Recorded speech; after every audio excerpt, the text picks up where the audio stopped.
বিসমিল্লাহির রহমানির রহিম। আসসালামু আলাইকুম সবাইকে। আশা করছি সবাই ভালো আছেন, সুস্থ আছেন। আল্লাহর রহমতে আমি অনেক ভালো আছি।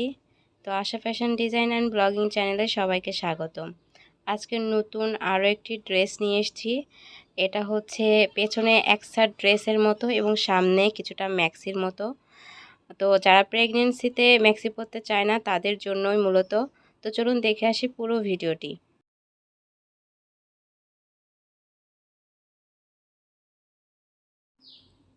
তো প্রথমে কাপড়টিকে খুলে নিচ্ছি। এখানে হচ্ছে 2.5 গজ কাপড় আছে, 2.5 হাত বহরের।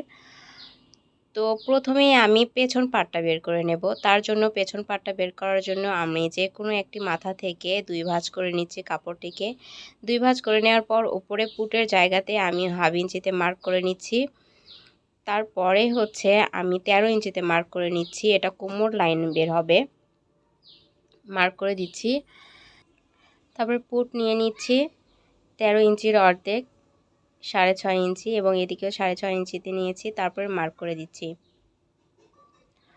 বডি 37 ইঞ্চি, 4 ভাগ করে যেটা আসবে সেটা দিয়ে দিচ্ছি। কোমরও 4 ভাগে যা আসবে তাই দিয়ে দিব।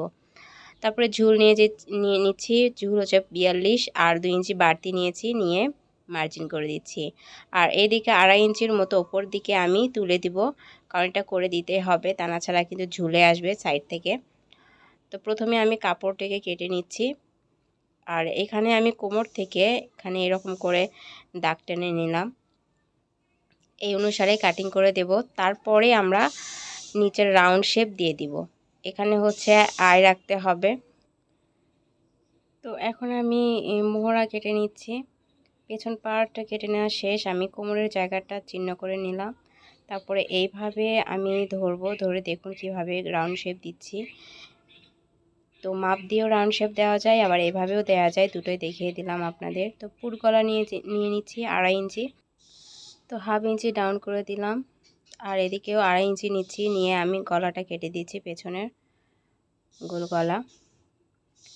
তো পেছনের গলা কাটার পরে আমরা এখন সামনের পার্ট কাটবো। এখানে 2 ইঞ্চির মতো মার্ক করে নিলাম, নিয়ে ভাঁজ করে নিচ্ছি। এই ভাঁজ অনুযায়ী কিন্তু আমরা কাটিং করব সামনের পার্ট। আমরা কিন্তু পুটে 2 ইঞ্চি মাপ দিয়েছি। পুটের মাঝ বরাবর থেকে আমরা ভাঁজ দিয়ে নিয়েছি। ভাঁজ দিয়ে সামনের পাটটা কেটে নিলাম এরকম করে। তারপরে আমি তালপাট কেটে দিচ্ছি। তালপাট কাটার পর আমরা 7 ইঞ্চি বাদ দিয়ে ঝুল ততটুকু এই কাপড়টা আমরা কেটে নিলাম। এটা সামনের কুচি হবে। এই কুচিটা আমি কিভাবে লাগাবো সেটা আমি দেখিয়ে দিচ্ছি যখন আমরা সেলাই করতে যাব। তো কাটিং করা প্রায় শেষ, হাতা আমি কেটে নিয়েছি। তো এখন আমি সামনে যে কুচিটা লাগাবো তার জন্য গলাটা কেটে নিচ্ছি। এখানে 4 ইঞ্চিতে মার্ক করলাম, এখানে যা তাই রেখে দিয়েছি। তারপর হচ্ছে এটা কাটিং করে নিচ্ছি। তো এদিকে আমি 2.5 ইঞ্চি নিচ্ছি, এদিকেও আমি 2.5 ইঞ্চি নিচ্ছি। তারপরে এরকম করে দাগ টেনে দিচ্ছি। আর ঝুল আছে 5.5 ইঞ্চি নেব। নেওয়ার পর এখানে যেতটুকু এদিকেও ততটুকুই মাপ দিব, মার্ক করে নিচ্ছি। নিয়ে আমরা রাউন্ড শেপ এইভাবে একটা শেপ দিয়ে দিব গলার।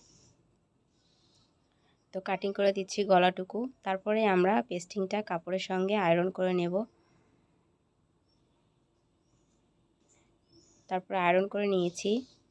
নেওয়ার পর সিধা ভেতরে রেখে কাপড়টা এইভাবে সেলাই করে নিচ্ছি সাইড দিয়ে। তারপরে কেটে নেব বাড়তি অংশগুলো। কেটে নিয়ে 2 কানে আমরা কাট করে দেব, তাহলে উল্টাতে সুবিধা হবে। কাট করে নেওয়ার পর আমরা এভাবে উল্টিয়ে নেব সুন্দর করে। উল্টে নিয়ে সাইডে আমরা এভাবে সেলাই দিয়ে দেব, যাতে বারবার সমস্যা না করে, উল্টে না আসে। এইভাবে সেলাই দিয়ে নিলে অনেক সুবিধা হবে। তারপরে এই নিচ দিয়ে আমরা কিন্তু কুচিটা লাগিয়ে নেব, যে কুচির কাপড়টা রেখেছিলাম। তো কুচির কাপড়টা এখন খুব সুন্দর করে আমরা কুচি দিয়ে নেব গলার সঙ্গে। তো যতটুকু মানে কুচি দেওয়া সম্ভব ততটুকু আমরা কুচি দিয়ে নেব। কুচি দিয়ে নিয়ে নিচে আমরা চাপ সেলাই দিয়ে দিব এরকম করে।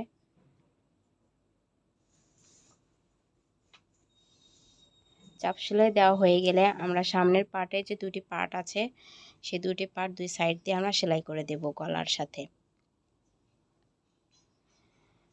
তো এটা সাইড দিয়ে আমরা এখন এই দুইটি পার্ট সেলাই করে দেব।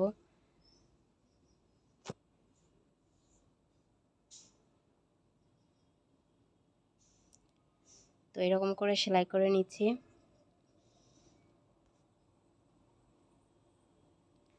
পুরোটা এভাবে সেলাই করে যাব।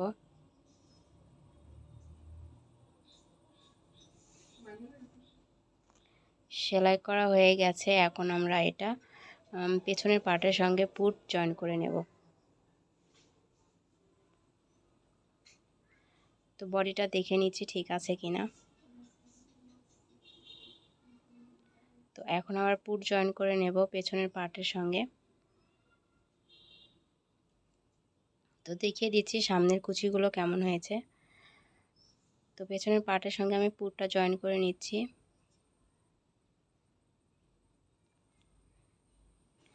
আর পুট অবশ্যই আমরা ডাবল সেলাই দিয়ে নেব। তো যারা আমার নতুন দর্শক আমার পুরো ভিডিওটি দেখছেন তারা অবশ্যই চ্যানেলটিকে সাবস্ক্রাইব করবেন, এবং যারা আগে থেকে সাবস্ক্রাইব করেছেন তাদেরকে অসংখ্য ধন্যবাদ। আর যারা পেজ থেকে দেখছেন তারা অবশ্যই পেজটিকে লাইক, কমেন্ট, শেয়ার এবং ফলো করতে ভুলবেন না। তো আমি সাইডে সেলাই করে নিচ্ছি। পুরোটাই কিন্তু সেলাই হবে, আর অবশ্যই ডাবল সেলাই দিয়ে নিতে হবে।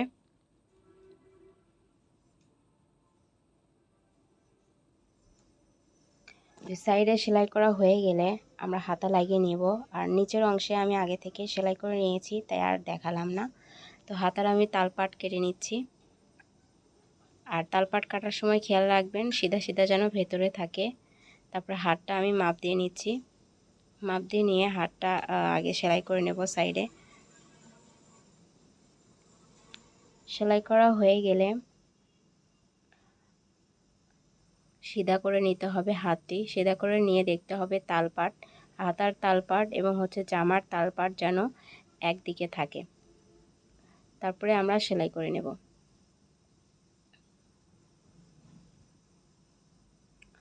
তো হাতা লাগানোর পর কিন্তু হাতা অবশ্যই ডাবল সেলাই দিয়ে নিতে হবে।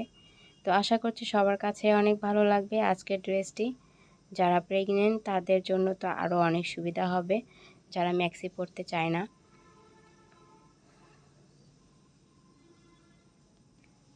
তো হাতা লাগানো হয়ে গেলে কিন্তু আমাদের ড্রেসটা কমপ্লিট হয়ে যাবে।